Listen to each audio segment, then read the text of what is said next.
Ang ganda po ng overlooking view dito.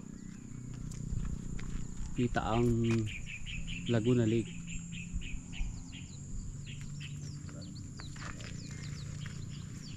Meron po kaming ipapakita sa inyo na 6 na hektarya dito po sa Sitio Camagong, Barangay ng Cueva, Santa Maria, Laguna.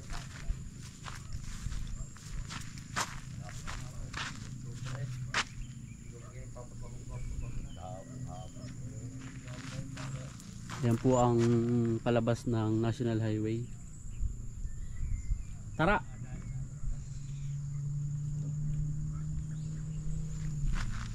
Dito po kami papasok kasi ito right of way po ito, pero may gate. Hindi, ang gate nilagyan ng gate. Barangay road po. May barangay road po ito? Oo, barangay road po. Eh, may gate naman. Barangay road po. Akala ko baka mamaya hindi magbigay ng daan. Hindi, barangay road talaga to.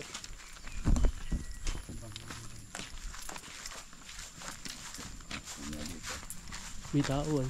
Baka ito Ito taga Santa Maria at may-ari nito. Oo nga, yung Mayding. Mayding ano? Kami din. Ano to, resort? O Resort yata ito. Parang ano to, parang camping site ng new style. No, Pero mahal na nito. parang sa parang ginagawang jamboree. Ganun. Mahal na ito. Sigurado. camping site? Ang ganda ng ano. Lahat dito puro steward po ba ang nakalagay o tax deck? Steward yata ba yun? Stewardship. Ano yung mga Unang tao dito. sila po yung mga unang may lupa dito. Oo. Kaya lang Yung panta, ang unang may hindi na po nila na nasa Amerika baga. Nasa Amerika. Oh, ito camping site. nga di dyan pa Ay, talagang ano. igiraan po. May tiralan. Pupunta kami din sa kay Kapitang Eugene. May tao na yun.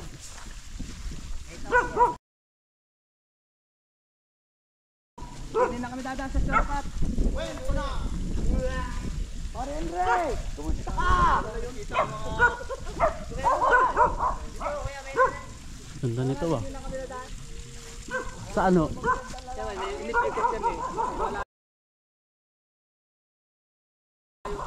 Paikot. So sure ka tayo. Pero dito na po talaga mismo yung daan. Yan, daan yan. Yan, daan yan. Pakita ko lang, ang ganda ho ng ano. Swimming pool.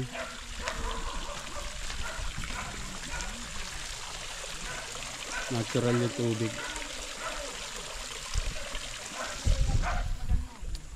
Camping site. Pagdating mo doon, pag-iikot mo doon, yung palabak na gisa rin yung roaming ngayon. Nakarating pa na yun sa amin doon. Ito, yung palabak na yan. Are, titingnan natin, are. Tapos yung katilumin. Saan? Hindi, dito tayo muna ako. Pagbaba natin, ari tayo talunin yung pagbaba natin dito. Kala ko kung sino nagbibigyo-bigyo rin ako. Yung babae mo dali mo dito. Sino ba? Yung mga... yung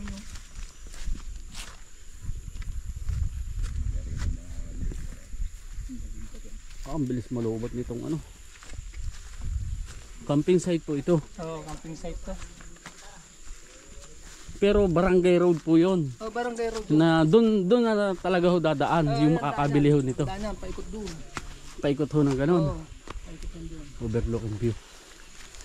Ngayon, ang dinadaanan po namin ay shortcut. Para lang marating po namin yung ito pong bungad. Galing din po dito sa ano. Bakit ano? Bakit yung bungad pa ang binigay nila? Eh, siyempre, para mainggan yung sumama. Araw. Magkakaano po sila? Kakaibigan niya mga yan, halos ang magkakamag-anak. Magkakamag-anak. Ayan o.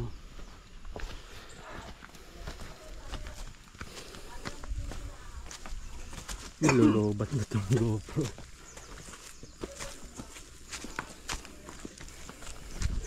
Kung gagawa po kaya ng daan ng sasakyan, makakapasok po doon. Ito, marunong mo tayo ng kalsada. Yun lang. Ha? Yan ang kalsada yan. Yan ang kay Kaluming. Ah, kalsada po yan. Yan. Yan ang kay Kaluming. Yan. Ang pulse niya nasaan? Doon. Nararating natin yung pulse? Oo.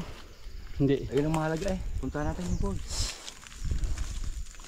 Yan ang Ano sa kay tingin Kapitang Eugene. Yan. Ah, dito yung kay Umikot lang pala. Eugene. Alim na hektarya din po yun. Oo. Umikot lang pala tayo. Basta, bura ka tayo dito. Sige. Hindi, kaya na tayo ng drone nyo na yan.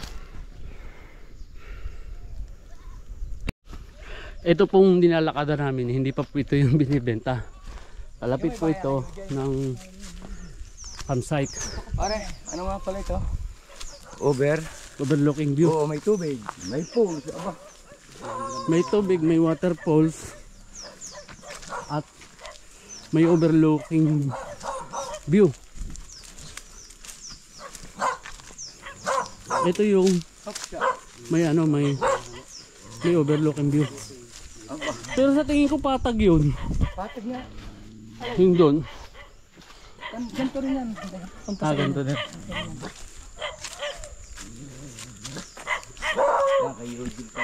Ito na yung kay ano? Ah, doon pa sa kabila. Pag ito ho yung lobat, drone na lang kung gagamitin. Alin ho? Ah, yung may bakod. Yan, yan. Caretaker niya po yung ano. Wag, hindi kami kalaban. Matuwa lang ako. Luming na rin. Ah, ganda ng view. Overlooking view dito. Magandang hapon ho. Baka mga gat. Bibisitahin lang huwarin lupa. Ayan. Pati sa bayan. Sila kami ding. Ah, okay.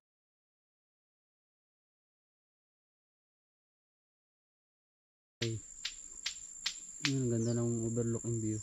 Hindi kompleto ng Sana? pagkakasan roto. Pag ganito, tingnan nga natin. Sa taas, napakaganda sa taas. Lalo pag kagabi. Alam mo paraiso. Eh,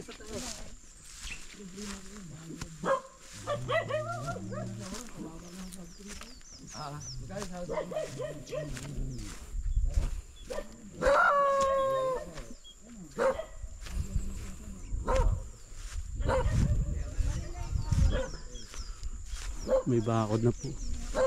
Wow! Ang ganda. Kitang kita. Ganda to. Overlooking view talaga. Magtiyahin yun ano? Eugene tsaka yung Luming. Magtiyahin yun. Ang asawa ng tsaka tatay ng magkapatid. Hindi alam ni kapitan niya. Ano tawag dito?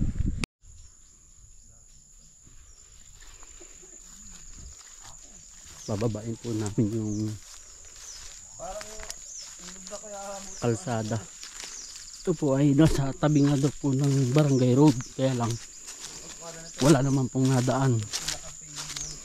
Ito na po yung kabila na yan, 6 na hektarya ho.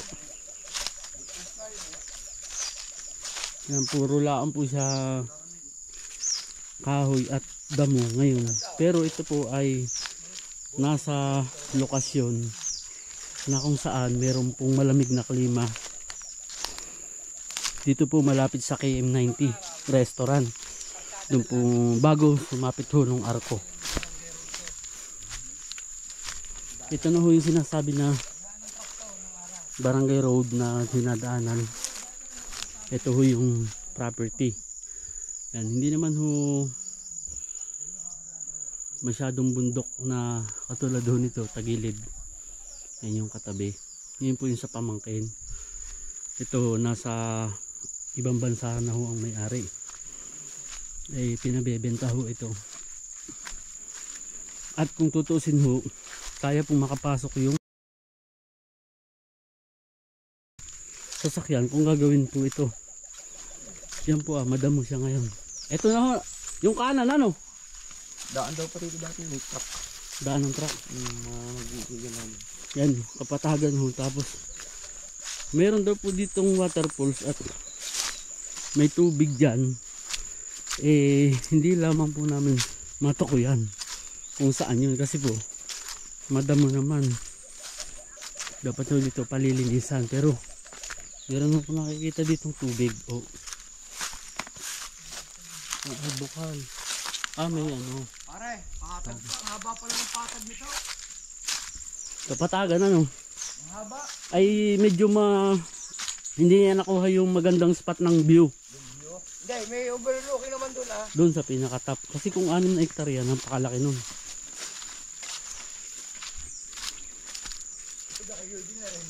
Wala pa po lang titulo yung mga sa area na to. Lahat naman po nung kalalapit. Puro stewardship, ganyan po, tax declaration. Yan po, patag. Kalsada nga po ito. Tapos lalabas po kami doon sa campsite. Yun po talaga ang daan. Hindi naman po ibig sabihin meron pong gate doon ay haharangan po nila. May mga hose po ay dito po galing yung tubig.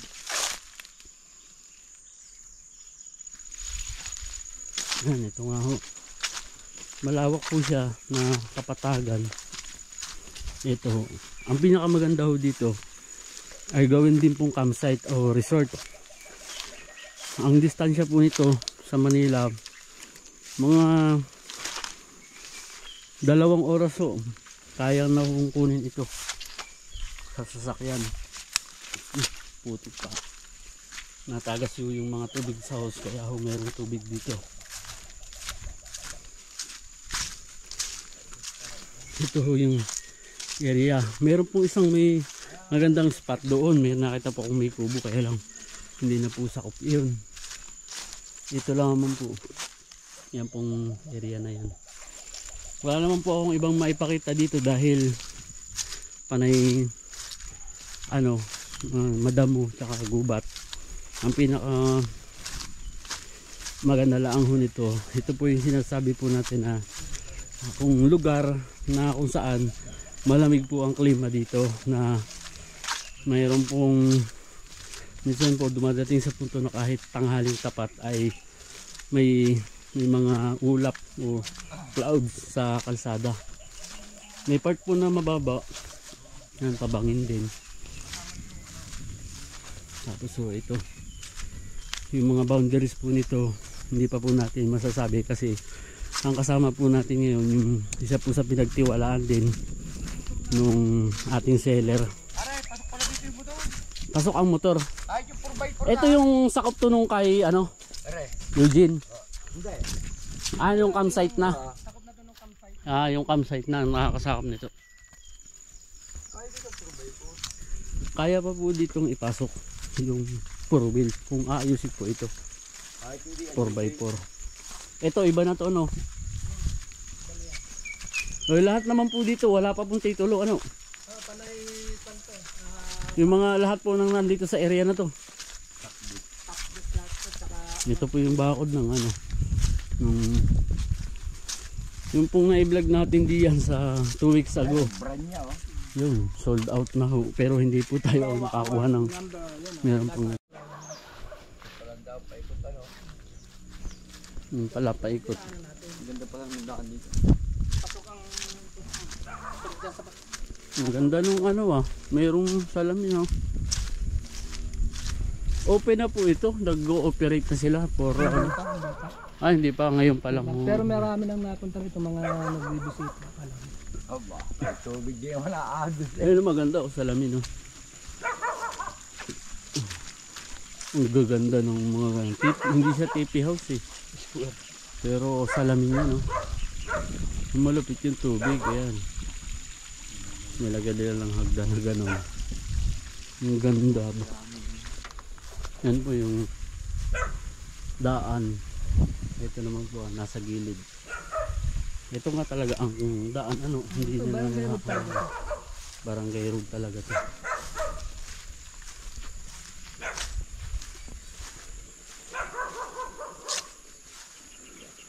Ayan, ito na ho yung aming pinasukan kanina.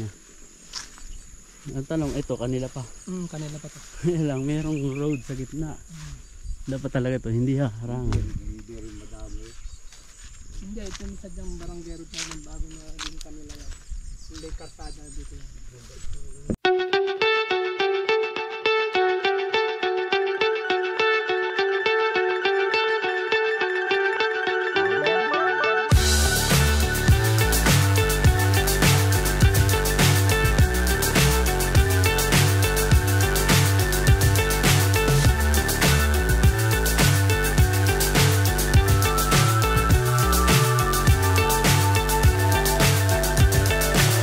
So high I'm hypnotized. What's up is down, what's left is right. Chasing stars and holding you. I can't see the end, but we'll see it through.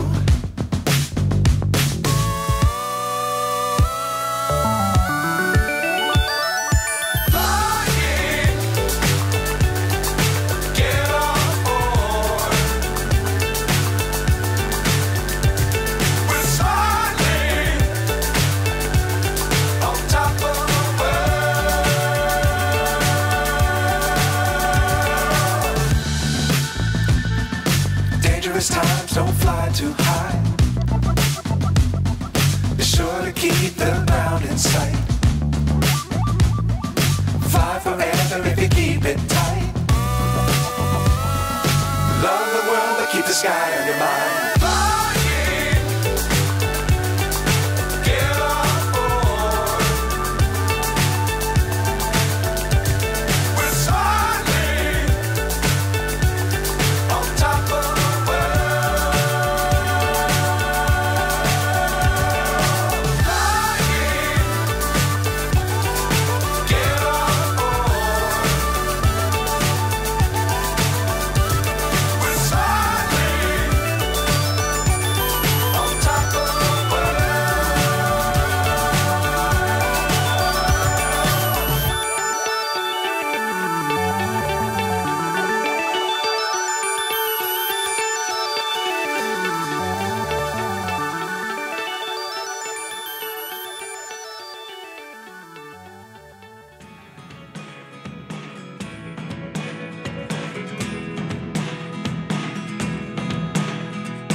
slow.